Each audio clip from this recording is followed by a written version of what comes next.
Phone tapping కేసులో ప్రభాకర్ను భారత్కి రప్పించేందుకు కేంద్రం సహకరించలేదని సీఎం రేవంత్ రెడ్డి అన్నారు. సుప్రీంకోర్టు ఆదేశాలతో కీలక నిందితుడు ప్రభాకర్ రావును స్వదేశానికి తీసుకొచ్చిన తర్వాతే విచారణలో వేగం పెరిగిందన్నారు. జైలుకెళ్తే సీఎం అవుతారన్న ఉద్దేశంతో కేటీఆర్, హరీష్ రావు పోటీ పడుతున్నారని వ్యాఖ్యానించారు. కొన్ని జిల్లాలను రద్దు చేస్తారన్న ప్రచారాన్ని తోసిపుచ్చిన సీఎం 2029లోనే జమిలీ ఎన్నికలు ఉంటాయని అభిప్రాయపడ్డారు. ముఖ్యమంత్రి రేవంత్ రెడ్డి మీడియా ప్రతినిధులతో ఇష్టాగోష్ఠిగా మాట్లాడారు. ఫోన్ ట్యాపింగ్, కాళేశ్వరం కేసుల విచారణ సహా పలు అంశాలపై తన అభిప్రాయం వ్యక్తం చేశారు. ఫోన్ ట్యాపింగ్ కేసులో కీలక నిందితుడు ప్రభాకర్ సుమారు 20 నెలలు విదేశాల్లో ఉన్నందునే విచారణ ఆలస్యమైందని సీఎం రేవంత్ రెడ్డి పేర్కొన్నారు. ప్రభాకర్ రావును భారత్కి తీసుకురావడానికి కేంద్రం సహకరించలేదని సుప్రీంకోర్టు నుంచి ఉత్తర్వులు తెచ్చి తీసుకొచ్చామన్నారు. ప్రభాకర్ రావును తీసుకొచ్చాకే విచారణలో వేగం పెరిగిందని సీఎం అన్నారు. జైలుకెళ్తే సీఎం అవుతారన్న ఉద్దేశంతోనే కేటీఆర్, హరీష్ రావు పోటీ పడుతున్నారని ముఖ్యమంత్రి రేవంత్ రెడ్డి వ్యాఖ్యానించారు.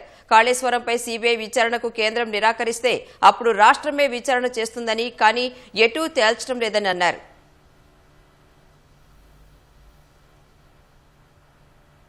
కవిత అంశంలో తనకు ఎలాంటి సంబంధం లేదని సీఎం అన్నారు. ఆడబిడ్డలను సరిగా చూసుకుంటే ఎలాంటి సమస్యలు ఉండవని వ్యాఖ్యానించారు. గతంలో ఏపీ, మహారాష్ట్ర, బీహార్లో సోదరులపై సోదరులు ఇలాగే చేశారని, వారి వెనుక తానే ఉన్నానా అని ప్రశ్నించారు. అధికారం ఉన్నప్పుడు అందరూ కలిసి ఉన్నారని, ఇప్పుడు గొడవ పడుతున్నారన్నారు.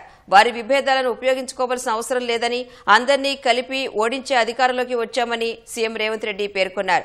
తిరుమల లడ్డూ వ్యవహారం పక్క రాష్ట్రానికి సంబంధించిన అంశమని తోసిపుచ్చిన సీఎం రాష్ట్రంలోని దేవాలయాల్లో విజయ డైరీ నెయ్యినే వాడాలని స్పష్టం చేసినట్లు తెలిపారు.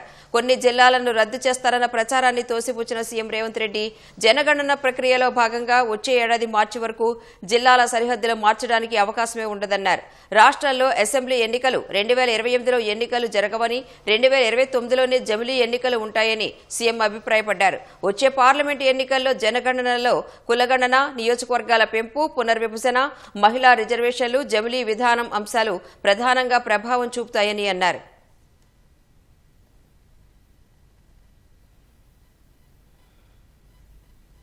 భాష విషయంపై స్పందించిన సీఎం సందర్భానుసారంగా మాట్లాడాల్సి ఉంటుందన్నారు. కేంద్ర మంత్రి కిషన్ రెడ్డిని తీవ్రమైన పదజాలంతో మాట్లాడారని, అది ఎంత తప్పన్నారు.